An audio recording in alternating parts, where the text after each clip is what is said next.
Mukunda Jewellers, first ever factory outlet opening soon in Jubilee Hills.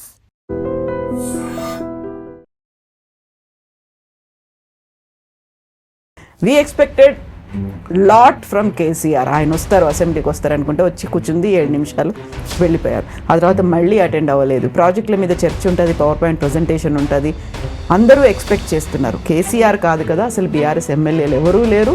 ఆయన speaker మాట్లాడతాడు, మీరు ముఖ్యమంత్రి కోసం మాట్లాడితే మీకు మైక్ ఇవ్వను, ఇంకా అయిపోయి ఇంకేంటండి, ఇంకేం మాట్లాడాలి చెప్తున్నారు అసెంబ్లీలో.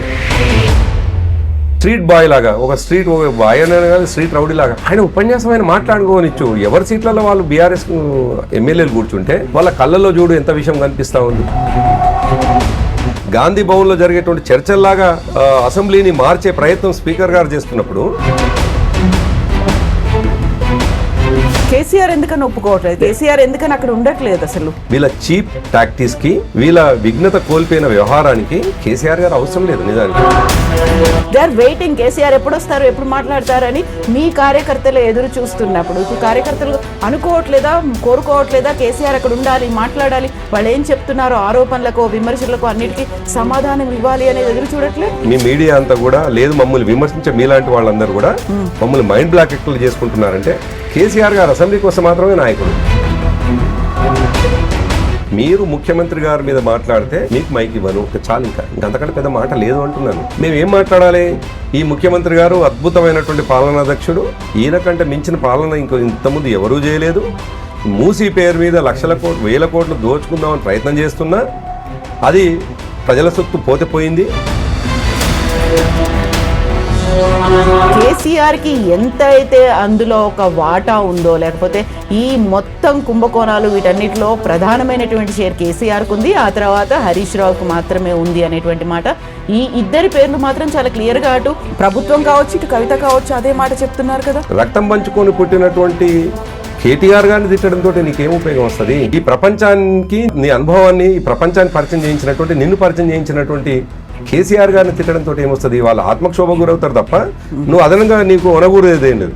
నీకేదైనా ఒనగూరాలి అంటే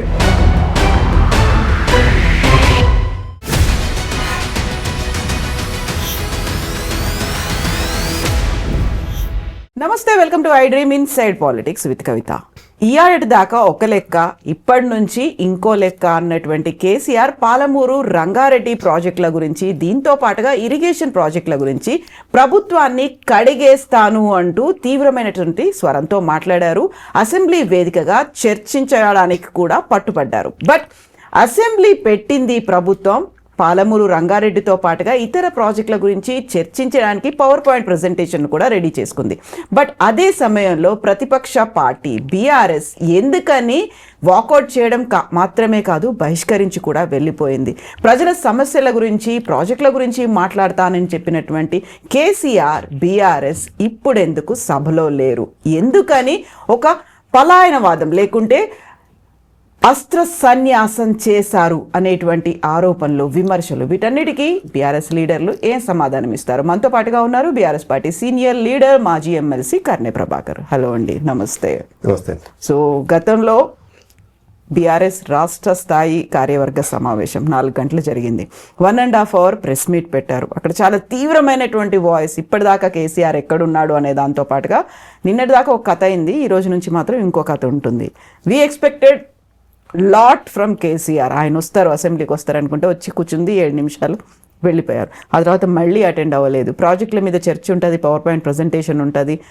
అందరూ ఎక్స్పెక్ట్ చేస్తున్నారు. కేసీఆర్ కాదు కదా, అసలు బీఆర్ఎస్ ఎమ్మెల్యేలు ఎవరూ లేరు, అక్కడ నుంచి బహిష్కరించారు, మేము వెళ్ళిపోతున్నామని చెప్పారు. ఏం జరిగింది? అంటే పార్టీ అనగానే అసెంబ్లీ మాత్రమే కాదండి, పార్టీ అనగానే ఎమ్మెల్యేలు మాత్రమే కాదు, పార్టీ అనగానే కేవలం అసెంబ్లీలో జరిగే మాత్రం చర్చ మాత్రమే కాదు. అసెంబ్లీలో సరైన చర్చలు జరిగినప్పుడు, అసెంబ్లీలో ప్రతిపక్ష నాయకుల గొంతులు మూసేస్తారు అనుకున్నప్పుడు, గొంతులు నొక్కేస్తారు అనుకున్నప్పుడు, మైకులు ఇవ్వరు అనుకున్నప్పుడు మనకు ప్రజావేదికలు ఉంటాయి.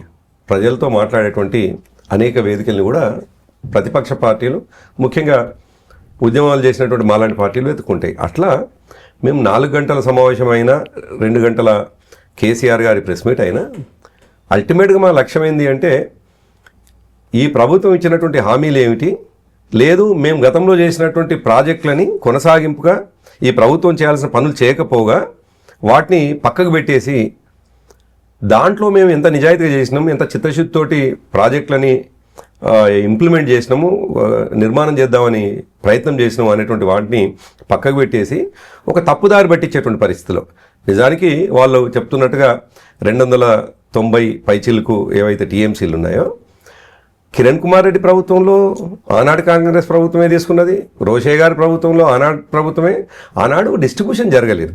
నిజానికి బచావత్ ముందర ఉన్నటువంటి అంశం అది. రాష్ట్రం వచ్చిన తర్వాత మొట్టమొదటిసారే మేము చాలా సీరియస్గా అడిగినాం. రాష్ట్రం వచ్చిన సరిగ్గా 10 రోజులకు 12 రోజులకు కేంద్రానికి ఉత్తరాలు రాసినాం. ఈ 290 టీఎంసీస్ ఏంటివి, మాకు అది కాదు కదా, దాదాపు 1050కి సంబంధించినటువంటి డిస్ట్రిబ్యూషన్ జరగాలి, కొత్తగా ఆర్బిట్రేషన్ జరగాలి అని అంటే అది బచావత్ ఇచ్చేంత వరకు అయితే మీరు ఒప్పుకోవాల్సిందే కదా, బచావత్ ఏదో ఒకటి తీర్పిస్తుంది, అప్పటిదాకైతే మీరు ఒప్పుకోవాల్సిందే కదా అని చెప్పేసి దాని కొనసాగింపుగా గతంలో కాంగ్రెస్ పార్టీ చేసిన మేము 10 సంవత్సరాల కాలంలో సందర్భం వచ్చినప్పుడు మా ఆర్గ్యుమెంట్ పెట్టినా లేదు. ఇప్పటి ప్రభుత్వం ఈ ప్రభుత్వం కూడా 290 పైచిలకు టీఎంసీలనే సంతకం పెట్టి వచ్చింది. కాబట్టి దాన్నే ప్రధానంగా తీసుకొని మీరు గతంలో పెట్టిరని ఒక చిల్లర మాటలు మాట్లాడుతూ ఉంటే నిజానికి ప్రజలకు ఏం జరిగింది అనేటువంటి విషయాన్ని అసెంబ్లీని మీరు అన్నట్టుగా ఒకవేళ ఒక ప్రామాణికమైనటువంటి వేదికగానే అనుకుంటే కాదా, మీరు అనుకోవట్లేదు, వాళ్ళు అనుకుంటే, మేము అనేది మేము కాదు, వాళ్ళు అనుకుంటే దాంట్లో మేము 10 సంవత్సరాల కాలంలో ఏం చేసినాము, దేని మీద సంతకాలు పెట్టినాము, మేము అపెక్స్ కౌన్సిల్ ముందర ఎటువంటి ఆర్గ్యుమెంట్ చేసినాము, సుప్రీంకోర్టులో వేసినటువంటి కేసు ఏమిటి, ఎటువంటి పరిస్థితుల్లో మేము విత్డ్రా అయినాము, లేదు 2 రాష్ట్రాలు అపెక్స్ కమిటీ ముందర ఆర్గ్యుమెంట్ చేస్తున్నటువంటి సందర్భంలో మా ఆర్గ్యుమెంట్ ఏందనేది మినిట్స్ ఇవన్నీ ఉంటాయి. ఇవన్నీ విషయాల్ని కూడా మేము కూడా పీపీటీ ద్వారా ప్రదర్శిస్తామని చెప్పేసి చెప్తే నిజానికి వాళ్ళు ఒకవేళ వాళ్ళ పీపీటీ ప్రదర్శన నిజాయితీగానే ఉంటే దాంట్లో హిడెన్ ఏమి ఉండకపోతే హైడ్ చేయకుండా మాట్లాడాలనుకుంటే తప్పులు ప్రపంచానికి చెప్పొద్దు అనుకుంటే మేం చెప్తే వాళ్ళకి వచ్చే నష్టమే ఉంది. మీరు ఇచ్చారా అప్పుడు పవర్ పాయింట్ ప్రజెంటేషన్ కేసీఆర్ చేసినప్పుడు మీరు ప్రతిపక్షాలకు ఇచ్చారా? అంటే ఆనాడు కాళేశ్వరం పైన ప్రతిపక్షంగా ఒక ఆరోపణ మాత్రమే ఉంది. ఆనాడికి ఈనాడికి చాలా డిఫరెంట్ ఉంది కవిత. ఆనాడేమో కాళేశ్వరం కొత్త ప్రాజెక్టు, కాళేశ్వరం కట్టడం పట్ల వాళ్ళకు బ్యారాజీలు ఎక్కడెక్కడ కట్టాలనేటువంటి విషయాల పట్ల వాళ్ళకి అభ్యంతరాలు ఉంటాయి. దాంతో లాభం ఎట్లయితే చెప్పినాం మేము. కానీ ఇప్పుడు ఇది డిఫరెంట్, ఈ కేసు డిఫరెంట్. 10 సంవత్సరాల కాలంలో మేము ప్రభుత్వంలో ఉండి మేము ఏం ప్రాజెక్టులు నిర్మాణం చేసినాము, లేదు 2 రాష్ట్రాల విభజన సందర్భించి నీటి విభజన సంబంధించిన సందర్భంలో మేము ఎట్లా యాక్ట్ చేసినాము, కేంద్ర ప్రభుత్వంతో ఎట్లా ఫైట్ చేసినాము, అపెక్స్ కౌన్సిల్ ముందు మా ఆర్గ్యుమెంట్ ఎట్లుంది, బచావత్ ముందు మా ఆర్గ్యుమెంట్ ఎట్లుంది, బ్రిజేష్ కమిషన్ ముందు బ్రిజేష్ ట్రిబ్యునల్ ఇంకా రావాల్సినటువంటి అవసరం ఉండే, ఇవన్నీ ఇష్యూస్ని ఉన్నాయి. సో ఆ కేసు వేరు ఈ కేసు వేరు, దాన్ని ఒక తీరుగా చూసి మా నోర్లు నొక్కాలని ప్రయత్నం చేసి సరే అంతకంటే ఇంకా ముందు ఎంత దారుణం అండి. ఇప్పుడు ఒక సబ్జెక్టు మాట్లాడుతున్నటువంటి సందర్భంలో ప్రతిపక్షం ప్రధాన పక్షం 2 కూడా తమ ఆర్గ్యుమెంట్ని అసెంబ్లీలో చెప్తూ ఉంటాయి. ప్రధాన పక్షం నాయకుడికి ఎంత ఉంటుందో ప్రతిపక్ష నాయకులకు కూడా ఆల్మోస్ట్ ఒక ఫ్లోర్ మీద మాట్లాడుతున్నప్పుడు కొంత ఎడమ కుడివిగా ఉండవచ్చు. ఆయన స్పీకర్ మాట్లాడతాడు, మీరు ముఖ్యమంత్రి కోసం మాట్లాడితే మీకు మైక్ ఇవ్వను, ఇంకా అయిపోయి ఇంకేంటండి, ఇంకేం మాట్లాడాలి చెప్పుకునే అసెంబ్లీలో.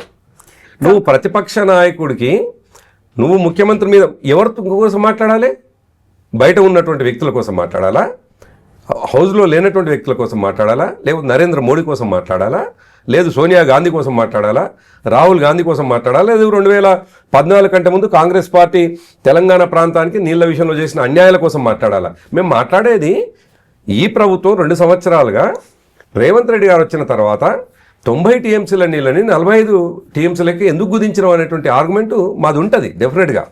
అదే కాకుండా చాలా ఇష్యూస్ ఉన్నాయి. మూసీకి సంబంధించినటువంటి సుందరీకరణ విషయంలో మేము కూడా చేద్దాం అనుకున్నాం, ఏ పద్ధతిలో చేద్దాం అనుకుంటున్నాం అనేటువంటి విషయం చాలా స్పష్టంగా క్లారిటీ ఉంది. మా చెప్తున్నటువంటి విషయాన్ని పట్టించుకోకపోగా ఆయన ఉపన్యాసంలో ఒక స్ట్రీట్ బాయ్ లాగా, ఒక బాయ్ అనే కానీ స్ట్రీట్ రౌడీ లాగా ఆయన ఉపన్యాసం ఆయన మాట్లాడుకోనిచ్చు. ఎవరి సీట్లలో వాళ్ళు బీఆర్ఎస్ ఎమ్మెల్యేలు కూర్చుంటే వాళ్ళ కళ్ళల్లో చూడు ఎంత విషయం కనిపిస్తూ ఉంది.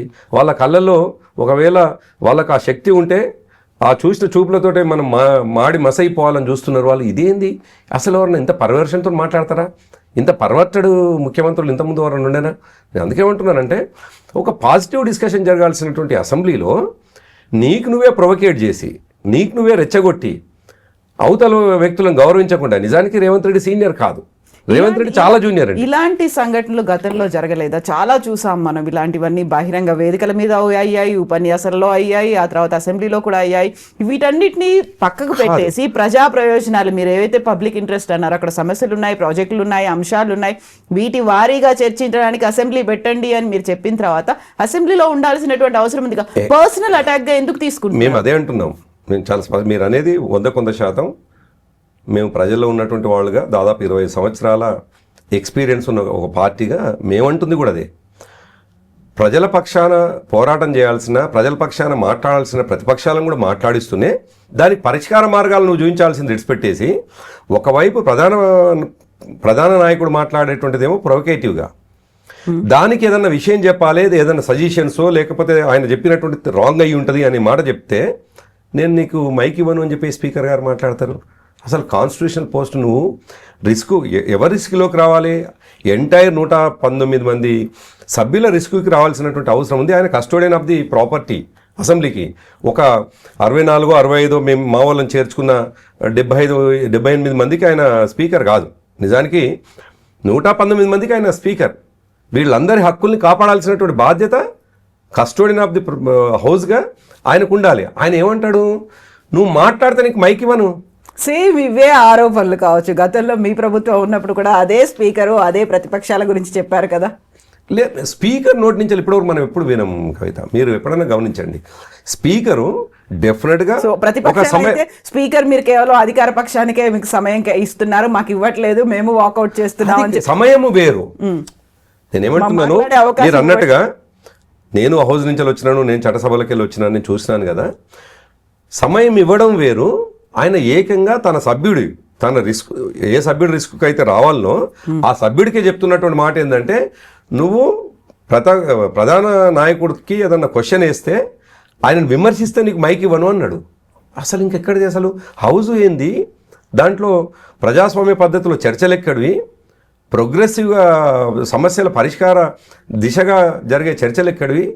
అసలు హౌస్లో ఎవరైనా స్పీకర్గా ఉన్నటువంటి వ్యక్తి నిజమే టైం ఓవర్ అయిపోయిందంటే దాన్ని మైక్ కట్ చేసిందంటే కూడా ఇట్స్ ఓకే. చాలా సందర్భాల్లో ఈ ప్రభుత్వం వచ్చిన తర్వాత మేము కూడా ఆరోపించినాం, చేసిరు కూడా వాళ్ళు.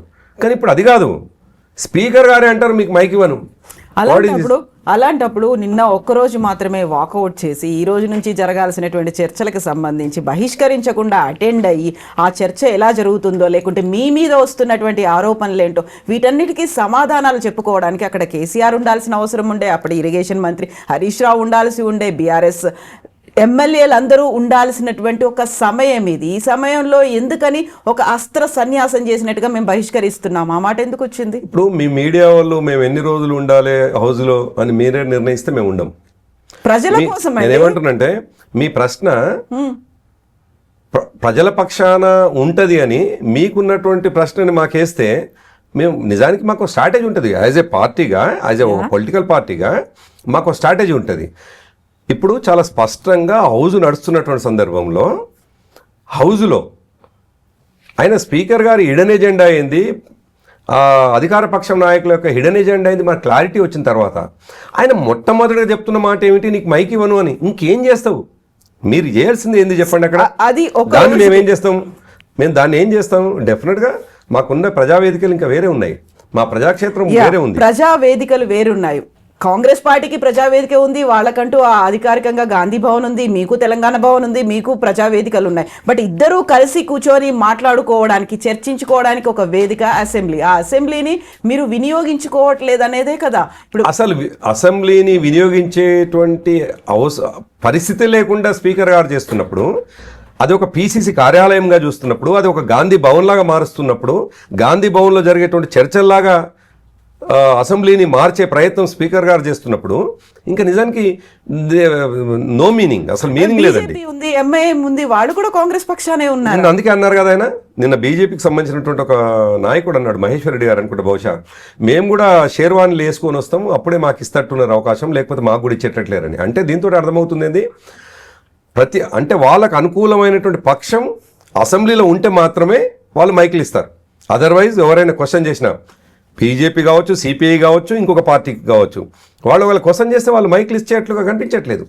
అటువంటి సందర్భంలో వాళ్లకు తాన అంటున్నటువంటి పార్టీ ఏదన్నా ఉంటే వాళ్ళకే మైకులు అనేది కనిపిస్తుండగా, మేము ఇంకొకటి ఏంటంటే, మేము హౌజ్లో ఉండి చాలా కళ్ళ ముందు తప్పిదాలు అవపడుతుంటే, కళ్ళ ముందు ప్రజలకు తప్పుడు విషయాలు చెప్తా ఉంటే, మేము సాక్ష్యంగా నిలబడడానికి మా పార్టీ ఎట్లా ఒప్పుకుంటుంది? మేము సాక్ష్యం ఎందుకు అవుతాం? కేసీఆర్ ఎందుకని ఒప్పుకోవట్లేదు? కేసీఆర్ ఎందుకని అక్కడ ఉండట్లేదు? అసలు నేనేమంటున్నాను, మా పార్టీకి అద్భుతమైన అనుభవం కలిగేటువంటి నాయకత్వం ఉన్నది. కేసీఆర్ గారు ఉండడం ఉండకపోవడం అనేటువంటిది ప్రజలు చూడటం లేదండి. కేసీఆర్ గారు తర్ఫీదు ఇచ్చిన, కేసీఆర్ గారి నాయకత్వంలో ఎదిగినటువంటి నాయకత్వం అద్భుతమైనది. నిజానికి వీళ్ళ చిల్లర కామెంట్స్కి, వీళ్ళ చీప్ టాక్టిక్స్కి, వీళ్ళ విఘ్నత కోల్పోయిన వ్యవహారానికి కేసీఆర్ గారు అవసరం లేదు. నిజానికి వాళ్ళ స్థాయికి మా ఎదిగొచ్చిన మా నాయకులు కూడా అవసరం లేదు. నిజానికి మా కేటీఆర్ గారు, మా హరీష్ రావు గారు కూడా అవసరం లేదు. ఇంకా తర్వాత వాళ్ళు సరిపోతారేమో అనిపిస్తూ ఉంది. కొత్తగా నిన్న మొన్న ఎమ్మెల్యేలుగా అయినట్టు. ఎందుకంటున్నానంటే ఈ మాట, రేవంత్ రెడ్డి గారు గతంలో మంత్రికి కూడా పనిచేయలేదు, కనీసం గవర్నమెంట్ విప్పుగా కూడా పనిచేయలేదు, ఏకంగా ముఖ్యమంత్రి కూర్చున్నాడు. ముఖ్యమంత్రిగా కూర్చున్నటువంటి వ్యక్తికి అసలు సాంప్రదాయాలు ఏంటివి, రెగ్యులర్గా కొనసాగిస్తున్నటువంటి అంశాలు ఏంటివి తెలిసినటువంటి వ్యక్తి కాదు. ఎమ్మెల్యేగా ఉండి ఏం చేసినారు? మర్యాదలు తెలియవా? ఆయన సభ్యుడిగా ఉన్నట్టుగా ఎట్లయితే వ్యవహరించిండో, ప్రతిపక్షంగా ఉండి ఏ పద్ధతితో వ్యవహరించిండో, ఇప్పుడు ప్రధాన నాయకుడిగా ఉండి కూడా అట్నే వ్యవహరిస్తుండో అంటున్నా. అందుకే ఈ ఉదాహరణ చెప్పిన నేను. ఆయన సభ్యుడిగా 3 సార్లు ఉండి ఏ విధంగానైతే ఇష్టం వచ్చినట్టు వ్యవహరించినాడో, అదే ఇవాళ అధికారం వచ్చిన తర్వాత ముఖ్య సీట్లో కూర్చున్నటువంటి సందర్భంలో, ముఖ్యమంత్రిగా ఉంటున్నటువంటి సందర్భంలో కూడా అట్నే వ్యవహరిస్తే ఎట్లా ఊరుకుంటారో. అందుకేమంటున్నాను, ఇవాళ రేవంత్ రెడ్డి గారికి సమాధానం చెప్పడానికి సామాన్య కార్యకర్త కూడా చాలు అనేటువంటి పరిస్థితి వచ్చింది. ఎందుకంటే ఆయన అంత చీప్ మాట్లాడుతూ ఉన్నాడు. సామాన్య కార్యకర్త చాలు అనుకున్నప్పటికి కూడా, ఓ 10 రోజుల క్రితం కేసీఆర్ వస్తున్నారు, తెలంగాణ భవన్లో ఆయన మాట్లాడతారు అనుకున్నప్పుడు చాలా ఎక్కువ హైప్ అనేది కనిపించింది. Everyone was eagerly waiting. ఆయన కేసీఆర్ ఏం మాట్లాడతారని. సింహం గర్జించింది అన్నారు, లేకుంటే టైగర్ ఈజ్ బ్యాక్ అన్నారు. ఆయనకి ఇచ్చినటువంటి ఆ రోజు ఇంపార్టెన్స్ కావచ్చు, సోషల్ మీడియా అంతా కేసీఆర్ మాట్లాడినటువంటి మాటలతో నిండిపోయింది. అంటే దే ఆర్ వెయిటింగ్, కేసీఆర్ ఎప్పుడు వస్తారు, ఎప్పుడు మాట్లాడతారని మీ కార్యకర్తలు ఎదురు చూస్తున్నప్పుడు, ఇప్పుడు కార్యకర్తలు అనుకోవట్లేదా, కోరుకోవట్లేదా కేసీఆర్ అక్కడ ఉండాలి, మాట్లాడాలి, వాళ్ళు ఏం చెప్తున్నారో ఆరోపణలకు, విమర్శలకు అన్నిటికీ సమాధానం ఇవ్వాలి అనేది ఎదురు చూడట్లే? కేసీఆర్ గారు ఎక్కడ ఉండాలో అక్కడ ఉన్నారు. ఆయన మా పార్టీ అధ్యక్షుడిగా మా పార్టీ సమావేశంలో మా సభ్యులకు, మా ఎమ్మెల్యేలకు కావచ్చు, మా పార్టీ నాయకత్వానికి ఏం డైరెక్షన్ ఇవ్వాలో ఇచ్చినారు. కేసీఆర్ గారు ఏడ కూర్చోవాలి అనేటువంటి విషయము కేసీఆర్ గారు నిర్ణయించుకుంటారు. కేసీఆర్ నేనేమంటున్నట్టు, అసెంబ్లీలో కూర్చోవడమా కూర్చోకపోవడమా, సందర్భానుసారంగా ఆయన రావటమా, ఆ సందర్భం ఏందనేటువంటిది నిర్ణయం కావటమా డెఫినెట్గా జరుగుతుంది. అంత మాత్రాన మీరు చెప్పినట్టుగా ఆ 2 రోజులు స్పెక్యులేషన్సా, లేదు 2 రోజుల తర్వాత వచ్చినటువంటి ఒక రకమైనటువంటి ప్రచారమా? Yes, KCR, that is KCR. అందుకే అంటున్నాను, కేసీఆర్ ఎప్పుడు ప్రజలకు వచ్చినా ఒక విస్ఫోటనమే. కేసీఆర్ ఏది మాట్లాడినా విస్ఫోటనం లాగుంటుంది. ఎందుకు విస్ఫోటనం అనే మాట అంటున్నానంటే, ఆయన ప్రజల కోణంలో మాట్లాడతారు, ప్రజల విషయాల ఎజెండాగా మాట్లాడతారు, ప్రజల సమస్యల్ని ఎజెండాగా మాట్లాడతారు. అది వేదిక ఏదన్నా కావచ్చు, అది కేవలం అసెంబ్లీలో ప్రధాన ప్రతిపక్ష నాయకుడు ఉండేటువంటి వేదిక మాత్రమే కాదు కేసీఆర్ గారిది. కేసీఆర్ గారి ఆదిలాబాద్లో ఉన్నటువంటి చివరి గ్రామం గోండుగూడెం, కోయ తండాల్లో ఉన్నటువంటి అక్కడ కూడా ఆయన వేదికనే. కాబట్టి వేదిక కేవలం ఇది మాత్రమే. ఈ వేదిక ఏందో మనం చాలా క్లారిటీ ఉన్న తర్వాత, ఈ వేదికకు వచ్చిన శాంటిటీ ఏందో మనకు అర్థమైన తర్వాత, ఈ వేదిక పిసిసి కార్యాలయంగా మారిన తర్వాత, ఈ వేదిక గాంధీ భవన్లోని ఒక కాంగ్రెస్ పార్టీ అధ్యక్షుడి నాయకత్వంలో తమ సభ్యులని నియంత్రిస్తున్నట్టుగా జరుగుతున్నటువంటి సమావేశాల తర్వాత, అంత పెద్ద టాల్ పర్సనాలిటీ, ఒక లెజెండ్ వచ్చి అక్కడ కూర్చొని ఇటువంటి వాళ్ళతో అవమానం పడడానికి వస్తాడా? ఇటువంటి వాళ్ళతో అవమానంగా మాట్లాడుతుంటే వినడానికి వస్తాడా? కేసీఆర్ గారు తెలంగాణ రాష్ట్రం తెచ్చినటువంటి ఒక ఉద్యమ నేత, ప్రజల గుండెల్లో దేవుళ్లాగా ఉన్నటువంటి వ్యక్తి. అటువంటి వ్యక్తిని తీసుకొచ్చి ఎటువంటి సంస్కారం లేని కుసంస్కారంగా మాట్లాడేటువంటి, ఇష్టం వచ్చినట్టుగా వ్యవహరించేటువంటి వ్యక్తులు.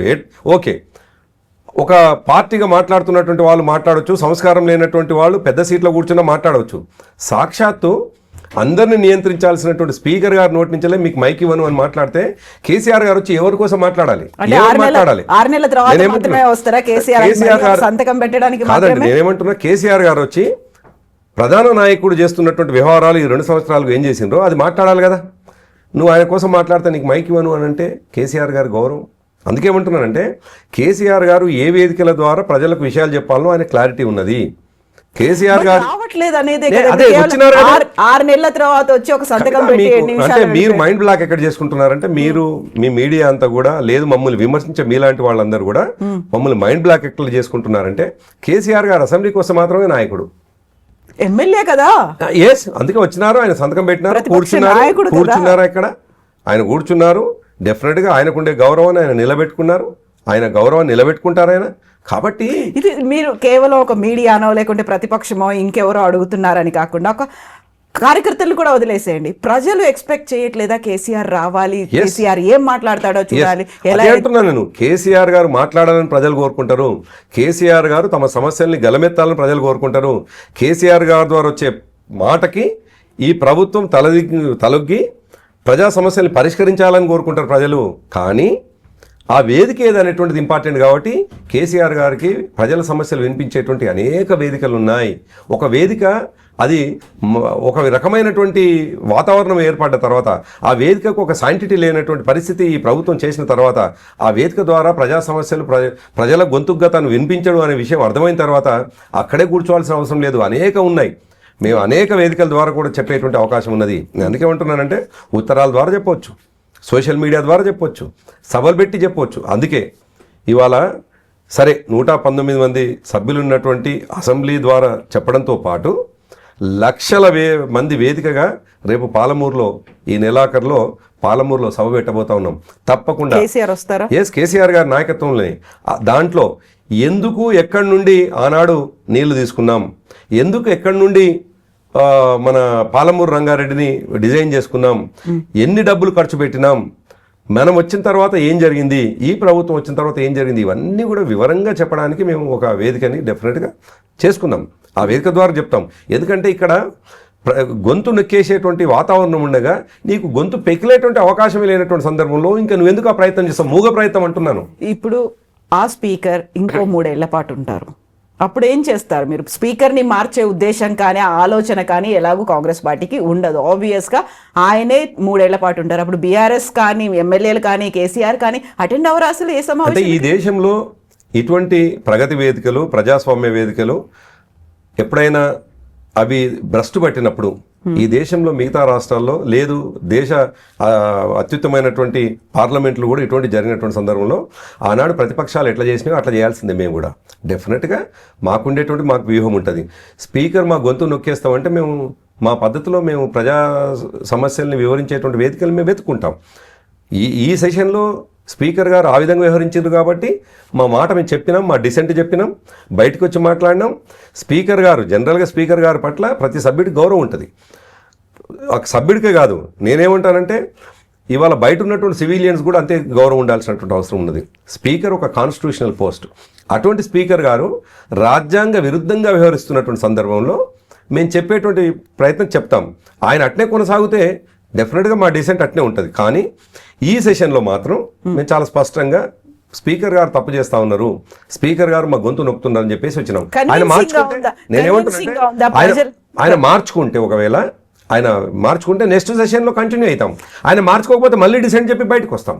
కన్విన్సింగ్ గా ఉందా? డెఫినెట్గా ప్రజలు మా ఒక ప్రతిపక్ష లీడర్గా ఉన్నారు, లేకుంటే ఒక ప్రతిపక్ష పార్టీ ఉంది, ప్రభుత్వం ఏదైతే చేస్తుందో తప్పులు ఉన్నాయి అనుకుంటే ప్రశ్నించాలి, పోరాడాలి అనుకున్నప్పుడు దానికి ఒక వేదికనిచ్చారు. అసెంబ్లీకి ఎన్నుకొని పంపించిన తర్వాత మా వాయిస్ వినిపించట్లేదు అనుకున్నప్పుడు యాక్సెప్టెన్స్ ఎలా వస్తుంది? ఎక్కడో రాంగ్ గా ఉన్నట్టు అనిపిస్తా ఉంది. ఎందుకంటే మీరు మీడియా మీరు మీన్స్ ఓకే ప్రశ్నలు వేస్తున్నటువంటి వాళ్ళు ఎవరైనా ఇటువంటి ప్రశ్నలు ఎందుకంటున్నారంటే నేను పదే అప్పటి నుంచి కూడా గొంతు చింపుకొని చెప్తా ఉన్నా ఒక మాట. అసలు ఆ మైక్ ద్వారా మా విషయమే బయట ప్రపంచానికి పోదు అనుకున్నప్పుడు అది మీరు ఒక ప్రయత్నం చేశారనుకోండి, అక్కడ కట్ చేస్తున్నారు, ఇంకోటి ఏదో అవుతుంది అనుకున్నప్పుడు బయట తెలుస్తుంది కదా. కీలకమైనటువంటి ప్రాజెక్ట్ కి సంబంధించి ఏదైతే ఒక ఆరోపణ ఉందో మీరు దాన్ని కంప్లీట్ గా ఇంటి వైపు తరలించుకునేటువంటి ప్రయత్నం చేశారు. ఆ డబ్బు మూటలు అనేటువంటి మాట ఉంది, అది అతి పెద్ద ఆరోపణ. దానికి సంబంధించి స్పందించేటువంటి సమయం వచ్చింది, మళ్ళీ మరొకసారి వచ్చింది కదా. కాదు, ఆయన అన్నటువంటి మాట ఏంటంటే మీరు ముఖ్యమంత్రి గారి మీద మాట్లాడితే మీకు మైక్ ఇవ్వను, చాలు, ఇంకా అంతకంటే పెద్ద మాట లేదు అంటున్నాను. మేము ఏం మాట్లాడాలి? ఈ ముఖ్యమంత్రి గారు అద్భుతమైనటువంటి పాలనాధ్యక్షుడు, ఈయనకంటే మించిన పాలన ఇంతకుముందు ఎవరూ చేయలేదు.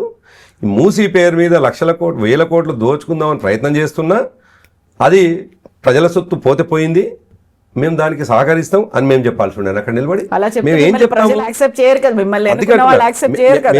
మేము ఏం చెప్పాలి అక్కడ ఉండి? మూసీ సుందరీకరణ కావచ్చు, నీళ్ల విషయంలో ఈ ప్రభుత్వం వ్యవహరిస్తున్న తీరు కావచ్చు, ప్రజలకు ఇచ్చిన హామీలో నెరవేర్చిన వ్యవహారం కావచ్చు, ఇవన్నీ ప్రభుత్వం ఎక్కడైనా ఈ వేదిక ఏంది కవిత? వాస్తవానికి అసెంబ్లీలో జరగాల్సిన చర్చలు ఏమిటి? అప్పటిదాకా 2 నెలల్లో చర్చ ఏం జరుగుతుంది? చేసిన తర్వాత చర్చ ఏముండదు. వాళ్ళు ఏదైనా బిల్లులు పెట్టాలి అనుకుంటే యాక్సెప్ట్ చేసుకుంటారు, మేము ఉన్నదే జరుగుతుంది. సో మీరు కూడా ఇండైరెక్ట్ యాక్సెప్ట్ చేసినట్టు అవుతుంది కదా. అప్పుడు కాదు, మేము ఉన్నా జరిగేది అదే. మేము సాక్ష్యంగా, ఈ పాపాలకు సాక్ష్యంగా, ఈ తప్పులకు సాక్ష్యంగా, ఈ పొరపాట్లకు సాక్ష్యంగా మేమెందుకు నిలువెత్తుగా అక్కడ నిలబడాలి అనే ఉద్దేశంతో మేము మా డిసెంట్ చెప్పి బయటకు వచ్చినాం. అందుకే అంటున్నాను, నువ్వు చెప్పేది కరెక్ట్. మేము లేకపోతే చేస్తున్నారు, మేము ఉన్నా కూడా చేస్తున్నటువంటి సందర్భంలో మేము అక్కడ ఉండడంతో ఏం ఉపయోగం వస్తుంది అంటున్నాను. అందుకేమంటున్నానంటే మా రైట్ని, మేము ప్రజాస్వామ్య పద్ధతిలో మాకు రావాల్సిన రైట్ ఏదైతుందో మేము మాట్లాడాల్సిన వేదిక అది. ఈ 3 నెలల్లో 4 నెలలు జనరల్గా సెషన్స్ 3 times 4 times జరుగుతాయి. ఆ 4 నెలల్లో ప్రజల్లో మేము తిరుగుతున్నటువంటి సందర్భంలో, మా సభ్యులు తిరుగుతున్న సందర్భంలో ఏమేమి విషయాలు వాళ్ళ దృష్టికి వస్తాయో అది హౌస్లో పెట్టి చర్చించుకొని ప్రభుత్వం పరిష్కరించే దిశగా చర్చలు జరగాలి. నువ్వు ప్రభుత్వాన్ని అడగనే వద్దు, నీ మైక్ ఇవ్వను అన్న తర్వాత ఇంకా నీకు అక్కడ ఏముంది? అసలు దేర్ ఇస్ నో మీనింగ్ అంటున్నాను. ఓకే, అసలు మీనింగ్లెస్గా మా అటెండెన్స్ ఉంటుంది. మా అటెండెన్స్ ఎట్లుంటుంది అంటే, ఒకవేళ అక్కడే ఉంటే నీకు మైక్ ఇవ్వను, నువ్వు కూర్చో, మేము నీ ముందరనే పాపాలన్నీ చేస్తాం, నీ ముందే మేము చేయాల్సిన అవినీతి అంతా మేము రాసేసుకుంటాము, మా తప్పులన్నీ చేసేసుకుంటాం, నువ్వు మాత్రం మౌనంగా ఉండు, ఒకవేళ నువ్వు మాట్లాడుతుంటే నీకు మైక్ ఇవ్వను అన్న తర్వాత మీనింగ్లెస్ కదా అసలు. స్పీకర్ పోడియం దాకా వెళ్తారు, లేకపోతే అక్కడే కూర్చొని బయట ఇవన్నీ ఉన్నాయి. అయితే బీఆర్ఎస్ చీఫ్ కేసీఆర్ కనుక అసెంబ్లీకి రాకపోతే బీఆర్ఎస్ పార్టీ ఉనికిలోనే ఉండదు అనే ఒక మాట, చాలా స్ట్రాంగ్ స్టేట్మెంట్ కవిత దగ్గర నుంచి వచ్చింది. సరే, కాంగ్రెస్ వాళ్ళు మాట్లాడుతున్న విషయాలు తను మాట్లాడుతూ ఉన్నది. కాంగ్రెస్ కార్యకర్తలు, కాంగ్రెస్ నాయకులు, రేవంత్ రెడ్డి గారు, వాళ్ళ మంత్రివర్గం ఏమైతే మాట్లాడుతుండో సేమ్ అటువంటి మాటలే. నిజానికి ఒక ప్రతిపక్షంగా ఉండాలనుకుంటున్నటువంటి, ప్రజా సమస్యల మీద గలమెత్తాలనుకుంటున్నటువంటి ఏ వ్యక్తులైనా, వారు కవిత గారా మరొకరా, ఇవాళ ప్రభుత్వంలో ఎవరున్నారు? ప్రభుత్వంలో ఉన్నటువంటి వ్యక్తులు మాట్లాడాలి తప్ప, వాళ్ళ మీద మాట్లాడాలి తప్ప, మళ్ళీ ప్రతిపక్షంగా ఉండి మమ్మల్ని 10 ఏళ్ళు, మేము 9.5 సంవత్సరాలు పరిపాలనలో ఉంటే మీది బాగాలేదనుకున్నారా? లేదు, మీకంటే గొప్పగా ఆయన చేస్తానని హామీలు ఇస్తుండు కాబట్టి ఆయనను గెలిపించుకుంటాం అనుకున్నారా? కానీ గెలిపించినారు. ఆయన తనని అడగాలి కదా. ఇవాళ కాంగ్రెస్ పార్టీ పక్షాన ముఖ్యమంత్రిగా అయినటువంటి రేవంత్ రెడ్డి గారిని అడగాల్సింది పెట్టేసి కేసీఆర్ గారి మీద విమర్శిస్తే దాంతో ప్రజలకు కూడా క్లారిటీ వస్తుంది. అసలు విమర్శించాల్సినటువంటి బాణం ఎక్కువ పెట్టాల్సింది ప్రతిపక్షం మీద, ప్రధాన పక్షం మీద. కాకపోతే మీ అవకతవకలు, ఆరోపణలు, బోల్డన్ని కుంభకోణాలు, అక్రమాలు అన్నీ చేశారు కాబట్టే ప్రాజెక్టులకు సంబంధించి కూడా ఒక చర్చ జరగాల్సినటువంటి అవసరం ఉంది. అందులోనూ కేసీఆర్కి ఎంతైతే అందులో ఒక వాటా ఉందో, లేకపోతే ఈ మొత్తం కుంభకోణాలు వీటన్నిటిలో ప్రధానమైనటువంటి షేర్ కేసీఆర్కు ఉంది, ఆ తర్వాత హరీష్ రావుకు మాత్రమే ఉంది అనేటువంటి మాట.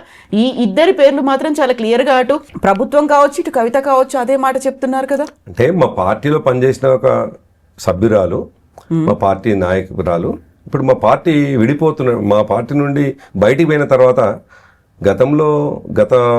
మా పార్టీలకు వెళ్ళి విడిపోయినటువంటి వాళ్ళు బహిష్కరించబడ్డ వాళ్ళు కావచ్చు, రాజీనామా చేసిన వాళ్ళు కావచ్చు, ఏం కామెంట్ చేస్తారో ఆమె కవిత కూడా అదే కామెంట్ చేస్తుంది. అంతే తప్ప పెద్దగా దానికి ఏం ప్రత్యేకంగా చూసుకోవాల్సినటువంటి ఏముంది దాంట్లో. అసలు నిజానికి ఏమన్నా ప్రత్యేకంగా కవిత గారు కొత్తగా ఇప్పుడే మాట్లాడుతుండ్రు, ఇంతకుముందు ఎవ్వరు మాట్లాడినటువంటి విషయాలు తను మాట్లాడుతుండ్రు అంటేనేమో నిజమే, అయ్యో ప్రత్యేకంగా మాట్లాడుతుంది.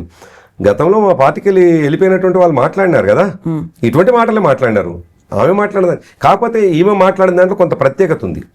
వాళ్ళు మాట్లాడిన దానికి వాళ్ళేమో బయటకు వచ్చిన తర్వాత కూడా మాతో పాటు ఆ ప్రభుత్వాన్ని విమర్శించుకుంటూ పోతా ఉన్నారు, మీరు ఏం చేస్తున్నారని. కానీ కవిత గారు మాత్రం మమ్మల్ని మాత్రం విమర్శించుకుంటూ పోతా ఉన్నారు. వాళ్లకు కవిత గారికి ఉన్న వ్యత్యాసం ఇది ఒక్కటే అవపడుతుంది తప్ప పెద్దగా నాకేం వ్యత్యాసంగా. సో ప్రభుత్వాన్ని అసలే క్వశ్చన్ చేయట్లేదా, ఏం మాట్లాడట్లేదా ప్రభుత్వం మీద? అంటే నేను కొత్తగా ఇప్పుడు బీఆర్ఎస్ పార్టీ నాయకుడుగా, ఒక కార్యకర్తగా నేను అనేకంటే కూడా ఇవాళ పత్రికల్లో వస్తున్నటువంటి అంశాలు, మీరు చూపిస్తున్నటువంటి మీడియా ద్వారా చూపిస్తున్నటువంటి అంశాలు, దీంతో ప్రజల్లో జస్టిఫికేషన్ ఉన్నది. అంటే ఎవరి కోసం ఎక్కువ మాట్లాడుతున్నారు అనేటువంటి విషయం. కాబట్టి నేను మొన్నటిదాకా మాతో పనిచేసినటువంటి ఒక సభ్యురాలు వెళ్ళిపోగానే తెల్లారి నుంచి మేము విమర్శించడం కరెక్ట్ కాదు. ఎందుకంటున్నానంటే మాతో పాటు దాదాపుగా ఒక 16 సంవత్సరాలు ఉన్నారు. 2008 నుండి జాగృతి అనే ఒక సంస్థ పెట్టుకొని మాకు అఫిలియేటెడ్గా పనిచేసుకుంటూ వచ్చినారు. తర్వాత 2014లో మా పార్టీ గులాబీ కండువాతోటి ఎంపీగా ఎన్నికైనారు. 2014 తర్వాతే మాతోటి అసోసియేట్ అయ్యి మాతో పూర్తిగా ఉన్నారు. అంతకుముందు తనే అంటున్నమాట, ఇప్పుడు తను చెప్పినట్టుగానే ఎక్కడో బహుశా నిన్ననే అన్నట్టున్నారు. నేను ఇండివిజువల్గా ఈ పార్టీకి పనిచేసినాను. హరీష్ రావు గారు, కేటీఆర్ గారేమో కేసీఆర్ గారి కనుసన్నల్లో పనిచేశారు. అంతే కదా. నిజానికి దీంతో మన క్లారిటీ ఏమొస్తా ఉందంటే, కేసీఆర్ గారి కనుసన్నల్లోనేమో పార్టీ అంతా పనిచేస్తుంది. కేసీఆర్ గారు కనుసన్నల్లో పనిచేయని వాళ్ళు ఎవరు అంటే కేసీఆర్ గారికి సంబంధం లేదు అని అనుకోవాలి. ఎప్పటిదాకా తను ఓ సంస్థ పెట్టి 2008 నుండి 2014 వరకు మాకు అనుబంధంగా లేరని వారే చెప్పినారు. 14 తర్వాత మా పార్టీ సభ్యురాలు. సో ఇంతకాలం మా పార్టీ దాదాపు 10 సంవత్సరాలు మా పార్టీ సభ్యురాలుగా ఉన్నటువంటి వ్యక్తి ఇప్పుడు బయటికి పోయి మిగతా వాళ్ళు మాట్లాడుతున్నట్టుగా మాట్లాడితే వెంటనే మేము ఎట్లా విమర్శించి కూడా ధర్మం కూడా కాదు కదా, మేము మాట్లాడడం కూడా ధర్మం కాదు. కాకుంటే ప్రతిరోజు ఇప్పుడు ఈ రోజు కూడా సూర్యాపేటకు వెళ్ళారు. సో ఆబ్వియస్గా నల్గొండ జిల్లాకి సంబంధించి మళ్ళీ మాటలు అనేవి, అస్త్రాలు అనేవి మీ వైపే వస్తుంటాయి. అందులో జగదీష్ రెడ్డి ఉండొచ్చు, తుంగతుర్తిలో గాదరి కిషోర్ గురించి ఉండొచ్చు, ఇవన్నీ కూడా యాడ్ అయ్యి వస్తున్నాయి. అంటే ప్రతిదీ మీకే వస్తున్నాయి అస్త్రాలు. నేను మీతో రిక్వెస్ట్ ఏం చేస్తున్నానంటే, మీరు సీనియర్ జర్నలిస్ట్, చాలా విషయాలు మీరు దగ్గరికి వెళ్ళి చూసినారు కూడా, మీ మీడియా కూడా చూసింది. ఇప్పుడు మనం మాట్లాడుతున్న విషయాలు కూడా బయట వాళ్ళు కూడా చూస్తారు. సహజంగా ఒక వ్యక్తి లేదు ప్రజల సమస్యల కోసం పోరాడాల్సినటువంటి వ్యక్తి, లేదు ఒకవేళ కవిత గారే, ఇప్పుడు మా పార్టీ సభ్యురాలుగా ఉన్న కవిత గారే, గతంలో ఉన్న సభ్యురాలే, ఆమె నేను ప్రజా సమస్యల కోసం ప్రజల్లో తిరుగుతున్నా అంటుంది. జనం బాట అని చెప్పేసి వెళ్తా ఉన్నారు. జనం బాటలో ఏ విషయాలు తెలుసుకోవాలి? ప్రస్తుతం అక్కడ జనం ఎదుర్కొంటున్నటువంటి సమస్యల్ని నేను ఇంతకుముందే కమిట్ అయిన మీతో చాలా క్లారిటీగా చెప్పినాను. మా పరిపాలన మీద కోపం వచ్చా, లేదు మిగతా ఆయన మాకంటే ఎక్కువ చేస్తాని మోసం చేసిండా, కానీ మమ్మల్ని ఓడగొట్టినారు. ఇంకా మేము ఓడిపోయి ఉన్నాం. ఇవన్నీ కలగలిపే కదా మేము ఓడిపోయింది. 9.5 సంవత్సరాల తర్వాత మేము ఓడిపోయి ఉన్నామంటే ఇవన్నీ కలగలిపే. ఇప్పుడు ప్రశ్నించాల్సింది ఎవరు? కవిత గారు ఇప్పుడున్నటువంటి మన ప్రభుత్వాన్ని. సూర్యాపేట పోయి, లేదు వనపర్తి పోయి, లేదు కూకట్పల్లి పోయి, లేదు అక్కడెక్కడో ఆదిలాబాద్ పోయి ఎవరిని విమర్శించాలంటే ఆదిలాబాద్లో పోయితే అక్కడ బీజేపీ ఎమ్మెల్యే ఉన్నాడేమో ఆయననన్నా మాట్లాడాలి, లేకపోతే అక్కడ ప్రభుత్వాన్ని. వనపర్తి పోతే అక్కడ కాంగ్రెస్ ఎమ్మెల్యే ఉంటాడు. సూర్యాపేట పోతే అక్కడ కార్పొరేషన్ ఇప్పుడు ఎమ్మెల్యే మా పార్టీ అయిన ఉన్నాడు, కానీ కార్పొరేషన్ చైర్మన్. మాట్లాడాల్సిందే ఆ ప్రభుత్వాన్ని మాట్లాడతారా, లేదు మా సభ్యుడిని మాట్లాడితే దాంతో క్లారిటీ వస్తుంది కదా. 10 ఏళ్ళు మీరున్నారు, 2 ఏళ్ళు వాళ్ళు ఉన్నారు, లీడ్ ఎవరు తీసుకున్నారు అని నేనే చాలా క్లియర్గా క్లారిటీ ఇచ్చినాను. ఒక పార్టీ నాయకుడుగా మమ్మల్ని ఓడగొట్టినారు. నేను తప్పు చేసినామా ఒప్పు చేసినామా తెలియదు, అది ప్రజలు నిర్ణయించుకుంటారు. నేను అందుకే ప్రజలు నేను తప్పు పట్టట్లేదు ఎక్కడ కూడా. మేము ఓడిపోయి కూర్చున్నాము. ఇప్పుడు నువ్వు ఎవరి పక్షాన మాట్లాడాలి? ప్రజల పక్షం. ప్రజల పక్షాన నీ సమస్య పరిష్కారం ఎవరి దగ్గర దొరకాలి? మేము ఓడిపోయిన మా దగ్గర పరిష్కారం దొరకదు, మా దగ్గర దొరకదు. ఇంకోటి, ఒకవేళ మీరు తప్పు చేసిరు కదా అని అంటే కూడా ఇలా కొత్తగా మళ్ళీ మేము అధికారంలోకి వచ్చిన దాన్ని సరి చేసుకోవాల్సింది తప్ప నీ ప్రశ్నకు మా సమాధానంగా వచ్చేటువంటి సమాధానంతో ఏం పరిష్కారం కాదు కదా. పరిష్కారం ఎక్కడ దొరుకుతుందంటే ప్రభుత్వం దగ్గర. ఆ ప్రభుత్వం కోసం నువ్వు మాట్లాడకుండా పోయి నేను జగదీష్ రెడ్డి గారిని తిడతాను, వనపర్తిలో నిరంజన్ రెడ్డి గారిని తిడతాను, కూకట్పల్లిలో కృష్ణారావు గారిని తిడతాను, ఆదిలాబాద్లో జోగురామన్న గారిని తిడతాను అనంటే, తిట్టి ఇష్టం వచ్చినట్టు కూడా మాట్లాడి, మా వాళ్ళు ఏదైనా పొలిటికల్గా మాట్లాడితే అట్టెట్లా మాట్లాడతాను, నా కోసం మాట్లాడతావా అనంటే అసలు ఎటు వెళ్తున్నాం మనం? నేను అందుకే వారిన సోదరులాగా పార్టీలో ఉన్నప్పుడు విషయం చెప్తున్నాను. వారికి కూడా నేను రిక్వెస్ట్ ఏంటంటే, నీకు మంచి అవి ఉన్నాయి, క్వాలిటీస్ ఉన్నాయి, ఒక నాయకురాలుగా ప్రజల్లో ఎమర్జ్ అయ్యేటువంటి క్వాలిటీస్ ఉన్నాయి, నీకు ఒక సీరియస్ అంబిషన్ ఉంది ముఖ్యమంత్రి కావాలని. ఆ అంబిషన్ని ఫుల్ఫిల్ చేసుకోవాలంటే మమ్మల్ని తిడితే కాదు, నువ్వు ప్రజా సమస్యల్ని గలమెత్తుతున్నట్టుగా ప్రజల్లో నువ్వు కనెక్ట్ అవుతే ప్రజలతో నీకు అటాచ్మెంట్ పెరిగితే మా పక్షాన్నే కోరుతున్నది కొట్లాడుతున్నది అని ప్రజలు అనుకుంటే, కేసీఆర్ గారి కంటే కూడా గొప్పగా కేసీఆర్ గారి కూతురే బాగా మాట్లాడుతుందని ప్రజలు అనుకుంటే ప్రజలే నిన్ను నిర్ణయించుకుంటారు మా నాయకురాలు అని చెప్పేసి. రోజు మమ్మల్ని తిట్టడం ద్వారా, వ్యక్తిగతంగా మమ్మల్ని తిట్టడం ద్వారా ఇంకా మీకు వీలైతే మీ అడుగు వెనక్కి పడుతుంది తప్ప ముందుకు పోదు. నేను నా సోదరిగా సలహా ఇస్తున్నా, నా చెల్లెగా ఆమెకు చెప్తున్నటువంటి మాట ఏంటంటే, మా నాయకులను తిట్టకండి. మా కేసీఆర్ గారిని నీకు కన్న తండ్రి కదా, దాదాపు ఇవాళ 49-50 ఇయర్స్ వచ్చి ఉంటాయి, మీకు 48 ఇయర్స్ ఉంటాయి, 48 సంవత్సరాలు గొప్పగా పెంచిండు కదా. వాళ్ళ అన్న తోబుట్టు కదా, రక్తం పంచుకొని పుట్టినాడు కదా. రక్తం పంచుకొని పుట్టినటువంటి కేటీఆర్ గారిని తిట్టడంతో నీకేం ఉపయోగం వస్తుంది? ఈ ప్రపంచానికి నీ అనుభవాన్ని ఈ ప్రపంచాన్ని పరిచయం చేయించినటువంటి, నిన్ను పరిచయం చేయించినటువంటి కేసీఆర్ గారిని తిట్టడంతో ఏమొస్తుంది? వాళ్ళ ఆత్మక్షోభ గురవుతారు తప్ప నువ్వు అదనంగా నీకు ఒనగూరేదేం లేదు. నీకేదైనా ఒనగూరాలి అంటే, నువ్వేదన్నా నీ లక్ష్యం వైపు నువ్వు ముందుకు పోవాలి అని అంటే, నువ్వు అనుకున్న ముఖ్యమంత్రి కావాలి అని అంటే, నువ్వు అనుకున్నటువంటి ముఖ్యమంత్రి కావాలంటే, మీరు కూడా కోరుకుంటున్నారా, సలహా ఇస్తున్నారు? నేనేమంటున్నానంటే, ఒక ఉద్యమ సహచరిని, దాంతోపాటు మాకు ఆ కుటుంబంతో ఉన్నటువంటి అనుబంధంతో ఒక చెల్లెలాగా పెరిగింది. మా పార్టీ మారినంత మాత్రాన మాకు శత్రువులాగా మేమేం చూడట్లేదు.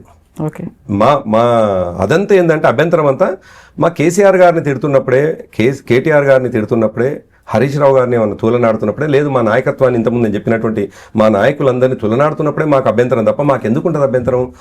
ఆమె ఇప్పుడు నీకు సంబంధం లేకుండానే ప్రజల్లో ఎమర్జ్ అవుతుంది, నీకు సంబంధం లేకుండానే ప్రజల్లో ఒక నాయకురాలుగా ఎదుగుతుంది, నీ ఇన్వాల్వ్మెంట్ లేకుండానే ఓ ముఖ్యమంత్రి అయ్యేటువంటి అవకాశం ఉంది అన్నప్పుడు నీకు అభ్యంతరం ఏంది?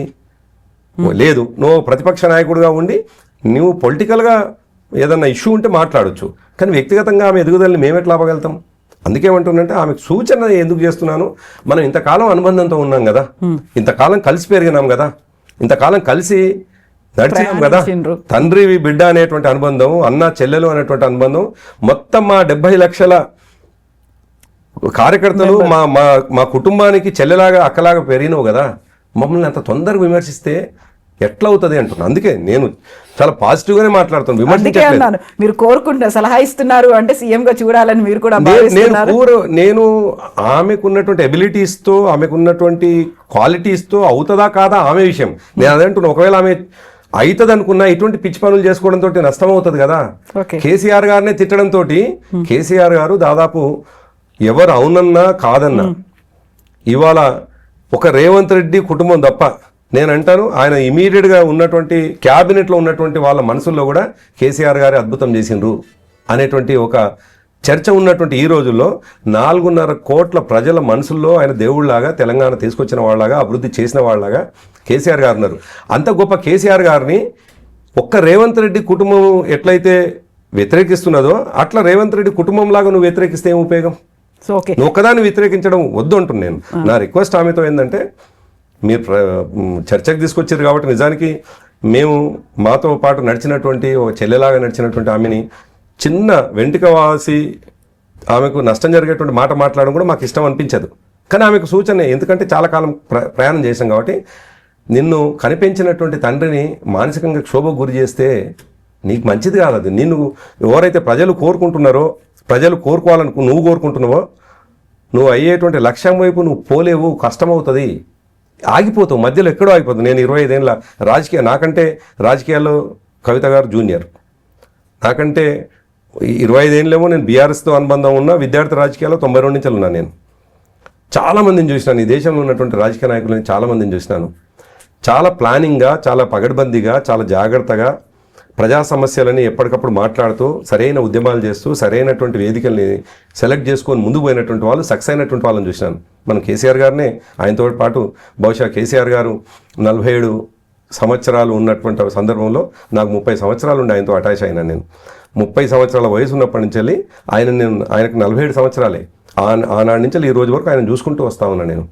ఆయన ఎంత జాగ్రత్తగా ప్రతి అడుగు ఈ దేశంలోనే చాలా బలమైనటువంటి సామాజిక వర్గాన్ని, ఒకవైపు తెలంగాణను వ్యతిరేకిస్తున్నటువంటి సందర్భాన్ని ఆయన ఇవన్నిటిని కూడా దాటుకుంటూ, ఇవన్నిటిని కూడా పక్కకు నెట్టుకుంటూ, ఎటువంటి ఆర్థిక బలం లేకుండా, ఎటువంటి సామాజిక బలం లేకుండా, ఎటువంటి మిగతా అవన్నీ లేకుండా ఒకటే ఒక ఈక్వేషన్ తెలంగాణ అనేటువంటి ఒక బలంతో మాత్రమే ప్రజల ముందుకు వచ్చి ఒక సబ్జెక్ట్ని ఎన్నుకున్నాడో, అట్లా ప్రజల ప్రేమని, ప్రజల యొక్క అభిమానాన్ని చూరగొనేటువంటి విషయాన్ని ఎత్తుకోదప్ప ప్రజలందరూ కేసీఆర్ గారిని ఇష్టపడతా ఉంటే, ప్రజలు కేసీఆర్ గారిని నువ్వు తిడుతూ ఉంటే నువ్వు ప్రజానాయకులుగా కావడం కష్టమవుతుంది అంటున్నాను. ఎస్, ఇప్పుడు మనం మళ్ళీ అసెంబ్లీ దగ్గరికి వెళ్తే యాక్చువల్గా మీకు తెలుసు మీ పార్టీ స్ట్రాటజీ ఏంటి అనేది, కార్యకర్తలకు తెలుసు అంటున్నారు, సరే ప్రజలు అర్థం చేసుకుంటారు అంటున్నారు. Then what about MLAs? వాళ్ళు చాలా ప్రిపేర్డ్గా ఉన్నట్టున్నారు. కాంగ్రెస్ పార్టీ ఏం చెప్తుంది, ప్రభుత్వం ఏం చెప్తుంది, వాటన్నిటికీ సమాధానాలు ఇవ్వడానికి చాలా ప్రిపేర్డ్గా ఉన్నారు. కాబట్టి మాకు పవర్ పాయింట్ ప్రజెంటేషన్ ఇవ్వండి అని మీరు ఆల్ ఆఫ్ సడన్గా వాకౌట్ చేశారు, బహిష్కరించారు. వాళ్ళు కొంచెం అసంతృప్తి ఉన్నట్టు కనిపిస్తోంది. అంటే మా శాసనసభ్యులు 28 మంది ఉన్నారు, 27 మంది శాసనసభ్యులు తీసుకున్న నిర్ణయం అది, వ్యక్తులుగా ఉండేటువంటిది ఉండదు. నేనేమంటున్నానంటే ఏ నిర్ణయం మా శాసనసభ పక్షం ఉంటుంది తప్ప ఇండివిజువల్స్ ఉండరు. నేను విన్నది ఏంటంటే చాలా మంది అందులో ఉన్నటువంటి వాళ్ళు చాలా సీనియర్లు, అక్కడ ప్రభుత్వంలో మంత్రులుగా చేసిన వాళ్ళు, ఇప్పటికే ఒక 5-6 సార్లు ఎమ్మెల్యేలు అయిన వాళ్ళు చాలా దాన్ని ఎదుర్కోవడానికి సిద్ధంగా ఉన్నారు. ధీటుగా దాన్ని అక్కడ జరిగేటువంటి ప్రభుత్వం చెప్తున్నటువంటి అంశాలకి సంబంధించి ఆన్సర్స్ ఇవ్వడానికి రెడీగా ఉన్నప్పటికి కూడా ఆల్ ఆఫ్ సడన్గా చలో మనం బాయ్కాట్ చేద్దాం, వెళ్ళిపోతున్నామని చెప్పేసరికి కొంచెం అసంతృప్తి అనేది బీఆర్ఎస్ ఎమ్మెల్యేల్లో కూడా కనిపించింది అనేది. అంటే చలో మనం వెళ్ళిపోతున్నాం అనేటువంటి మాట ఎవరంటారు?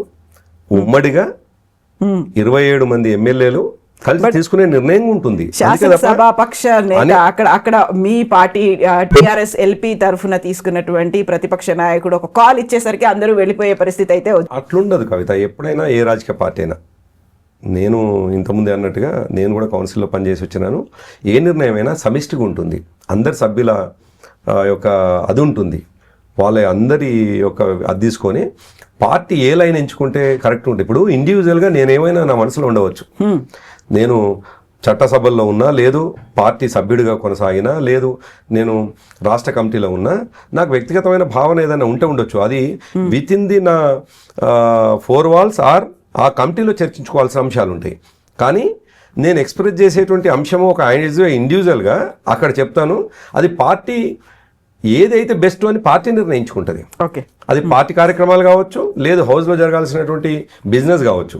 సో అది తీసుకున్న నిర్ణయం పార్టీకి లాభం అవుతుంది, ముఖ్యంగా పార్టీ కంటే కూడా ప్రజలకు లాభం అవుతుంది అనేటువంటి విషయం అర్థమైన తర్వాత మనము ఈ హౌస్లోనే ఉండి వీళ్ళకు ప్రతి పనికి వీళ్ళు చేసే తప్పులకి సాక్ష్యంగా నిలబడే కంటే ఈ అంశాన్ని బయటికి తీసుకొని వచ్చి ప్రజల్లో మనం తీసుకొని పోతే లాభం అవుతుందని పార్టీ నిర్ణయించుకున్న తర్వాత ఇండివిజువల్స్గా ఉండేటువంటి అభిప్రాయాలు ఉండవు.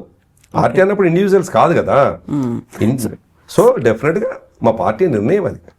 సో ఇప్పుడు పాలమూరు రంగారెడ్డి దీనికి సంబంధించి ప్రాజెక్టుల మీద బహిరంగ సభ ఉంటుందా, నిరసనలు ఉంటాయా, కేసీఆర్ వస్తారా? అంటే బహిరంగ సభనే అనుకున్నాం, 3 జిల్లాల్లో బహిరంగ సభ అనుకున్నాం. మొదటి సభ ఈ మంత్ ఎండింగ్ కావచ్చు, మీకు మహబూబ్ నగర్లో మొదటి సభ ఉంటుంది. సమయము, తేదీ, తర్వాత ఇదంతా కూడా మా పార్టీ నిర్ణయించుకోవాల్సింది. అయితే నిర్ణయం సభలు పెట్టాలనేటువంటిది మాత్రం నిర్ణయం అయిపోయింది. పాలమూరులో ఒకటేమో, మహబూబ్ నగర్లో, రెండవది రంగారెడ్డిలో, మూడవది నల్గొండలో. ఈ 3 ప్లేస్లలో సభలు జరుగుతాయి. కేసీఆర్ గారే అటెండ్ అవుతారు. కేవలం ఒకే ఎజెండాతో నీళ్ల విషయంలో ఈ ప్రభుత్వం వచ్చిన తర్వాత జరిగినటువంటి నష్టానికి వ్యతిరేకంగా ఆంధ్రాకు దోచుకోబోతున్నటువంటి నీళ్లు, ఆంధ్రాకు అప్పనంగా అప్పజెప్తున్నటువంటి నీళ్ల విషయంలో ఆ హక్కులను కాపాడడం కోసం 90 టీఎంసీల నీళ్లు రావాల్సినటువంటి తెలంగాణకు 40కే ఎట్లా ఈ ముఖ్యమంత్రి ఒప్పుకున్నాడు అనేటువంటి విషయాన్ని నిరసిస్తూ ఏర్పాటు చేస్తున్నటువంటి సభలు. కాబట్టి ప్యూర్గా నీళ్ల మీదనే ఉంటుంది. లేదు దాంతోపాటు ఎట్లాగో మేము ప్రతిపక్షంగా ఉన్నటువంటి వాళ్ళం, ప్రజల సమస్యల్ని మాట్లాడాల్సిన వాళ్ళం, మిగతా విషయాలు కూడా మాట్లాడతాం. కానీ మా ప్రధాన ఎజెండా మాత్రం నీటి పంపకాల విషయంలో కృష్ణా నీళ్ళల్లో ఈ ప్రభుత్వం చేసేటువంటి అన్యాయానికి నిరసనగా మాత్రమే ఏర్పాటు చేస్తున్నటువంటి సభలు. సో కన్ఫర్మా? డేట్ మాత్రం కన్ఫర్మ్ కావాలి. నిర్ణయం జరిగిపోయింది. Thank you so much. చూద్దాం కేసీఆర్ ఏం చేస్తారో, మళ్ళీ దాన్ని వాయిదా వేస్తారా, ఆయన రాకుండా మీతోనే రన్ చేయిస్తారా అనేది. Thank you so much. Thank you. Thank you.